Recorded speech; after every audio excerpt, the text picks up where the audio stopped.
NASA के Artemis 2 mission के 4 अंतरिक्ष यात्री चंद्रमा की दहलीज को छूकर धरती पर वापस लौट आए हैं। 11 अप्रैल को सुबह 5:37 पर उनका ओरियन कैप्सूल अमेरिका के सैन डियागो के तट पर प्रशांत महासागर में स्प्लैश डाउन हुआ। ये मिशन 2 अप्रैल को लॉन्च हुआ था।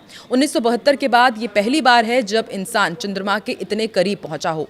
नमस्कार, मैं हूं आकांक्षा और आप देख रहे हैं न्यूज़ 18 का डिजिटल प्लेटफॉर्म। आर्टेमिस 2 के अंतरिक्ष यात्रियों ने 6 अप्रैल को पृथ्वी से सबसे ज्यादा दूरी तक यात्रा करके किसी भी इंसानी अंतरिक्ष मिशन का रिकॉर्ड तोड़ा था। उन्होंने चांद के अंधेरे हिस्से की फोटोग्राफी भी की थी। इस मिशन का मकसद स्पेसक्राफ्ट के लाइफ सपोर्ट सिस्टम की जांच करना था। नासा दरअसल ये देखना चाहता था कि अंतरिक्ष में इंसानों के रहने के लिए ये कितना सुरक्षित है। यान अभी चंद्रमा की सतह पर नहीं उतरा, लेकिन भविष्य में चंद्रमा पर इंसानों के बसने का रास्ता आसान बनाएगा। अब आपको पूरी टाइमलाइन बताते हैं कैसे अंतरिक्ष यात्रियों ने स्प्लैश डाउन किया। सुबह 5:03 पर सर्विस मॉड्यूल के अलग होने के बाद यान की हीट शील्ड सक्रिय हुई। घर्षण की वजह से यान के बाहर का तापमान करीब 3000 डिग्री फ़ारेनहाइट तक पहुंच गया। इस दौरान लगभग 6 मिनट के लिए कम्युनिकेशन ब्लैकआउट भी रहा, यानी धरती से उनका संपर्क पूरी तरह टूट गया था। ऐसा तापमान के बढ़ने से यान के चारों ओर प्लाज्मा की परत बनने से हुआ।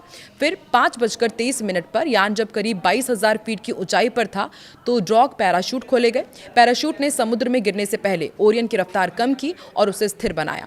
और फिर करीब 5:34 के आसपास करीब 6,000 फीट की ऊंचाई पर छोटे पैराशूट अलग हो गए और 3 मुख्य पैराशूट खुले।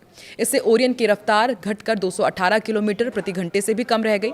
फिर 5:37 पर रफ्तार धीमी होकर सिर्फ 51 किलोमीटर प्रति घंटा रह गई और ओरियन सैन डियागो के तट के पास प्रशांत महासागर में उतर गया।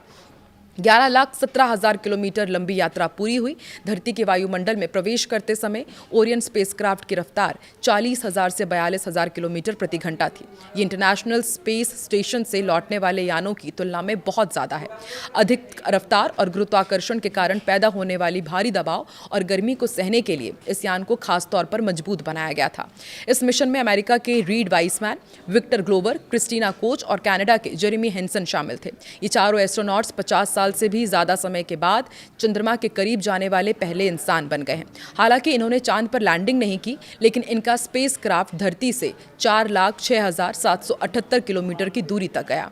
ये दूरी 1970 के मशहूर अपोलो 13 मिशन द्वारा तय की गई दूरी से भी करीब 6,606 किलोमीटर ज्यादा है, जो अपने आप में एक बहुत बड़ा रिकॉर्ड है। आर्टेमिस 2 की सफलता ने साल 2028 में होने वाली मानव लैंडिंग का रास्ता साफ कर दिया है। नासा का लक्ष्य केवल चांद पर फिर से जाना ही नहीं, बल्कि वहां इंसानों के रहने के लिए एक परमानेंट बेस बनाना भी है। इस सफलता के बाद अब चांद का इस्तेमाल भविष्य में मंगल और अन्य ग्रहों की यात्रा के लिए एक लॉन्च पैड के रूप में किया जा सकेगा। अपोलो और आर्टेमिस प्रोग्राम में बड़ा अंतर है, वो भी आपको समझाते हैं। 70 के दशक में हुए अपोलो मिशन का मुख्य उद्देश्य सोवियत संघ के साथ चल रही स्पेस रेस में खुद को बेहतर साबित करना था। आर्टेमिस प्रोग्राम पूरी तरह से भविष्य की तैयारी है। नासा इस बार चांद पर एक स्थायी बेस बनाना चाहता है ताकि इंसान वहां रहकर काम करना सीख सके। यह अनुभव भविष्य में मंगल पर जाने के सपने को पूरा करने में मदद करेगा। नासा के भारतीय मूल के सहायक प्रशासक अमित क्षत्रिय ने सैन डियागो तट के पास शुक्रवार को पृथ्वी पर वापसी के बाद प्रेस कॉन्फ्रेंस में कहा कि चंद्रमा तक जाने का रास्ता खुल गया है, लेकिन आगे का काम पीछे किए गए काम से कहीं अधिक बड़ा है।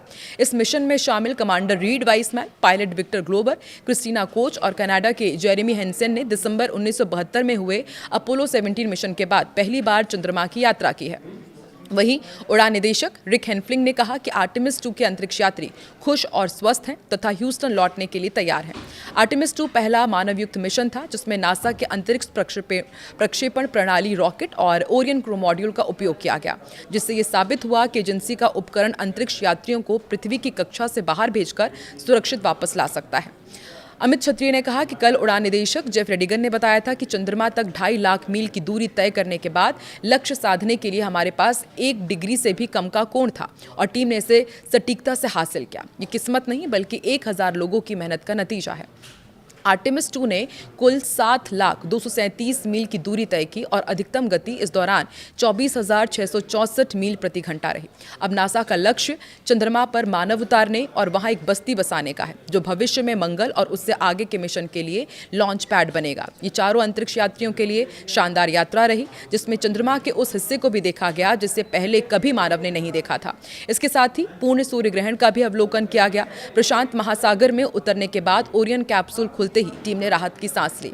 हेनफ्लिंग ने कहा कि जैसे ही कैप्सूल खुला उनकी टीम ने राहत की सांस ली। उन्होंने कहा कि हमने नियंत्रण कक्ष टीम से बात की और परिवारों की ओर हाथ हिलाकर उनका अभिवादन किया। उन्होंने आज के दिन को बेहद शानदार बताया। ये भी बताया कि पृथ्वी के वायुमंडल में पुनः प्रवेश के दौरान टीम थोड़ी चिंतित जरूर थी, लेकिन अपने प्रशिक्षण पर पूरा उन्हें भरोसा था। नासा ने कहा कि आर्टेमिस 3 मिशन जल्द ही आने वाला है और आर्टेमिस 2 से मिले अनुभवों का उपयोग आगे किया जाएगा। अमित क्षत्रिय वर्तमान में नासा के वरिष्ठ सलाहकार हैं, मुख्य परिचालन अधिकारी के रूप में कार्यरत हैं। इससे पहले वो चंद्रमा से मंगल ग्रह कार्यक्रम में उप सहायक प्रशासक के पद पर भी रह चुके हैं।